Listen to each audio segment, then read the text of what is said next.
Hey guys, ituturo ko po sa inyo ngayon kung paano mag-lock ng room mo para hindi manakaw yung room boss mo. Ganito lang. Sa inyong room, makikita nyo po yung tatlong dot sa upper right. I-click nyo po yan. Tapos, i-click mo yung room lock. Tapos, i-confirm mo yung enable room lock mode. Ayan, kapag na-click na natin yan, makikita natin yung parang kandado sa gilid sa left side. Ayan, ibig sabihin yan, nakalock na.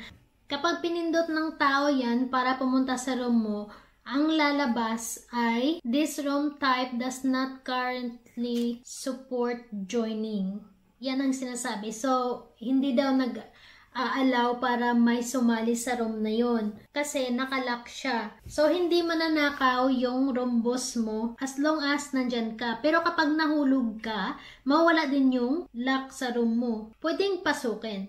Pero, ang makakapasok lang yan guys ay yung family member mo. Tapos, kapag makita ng ibang tao na may tao dyan, pwede na silang pumasok. Kasi kung walang tao sa mga family rooms, hindi makakapasok yung mga outsiders.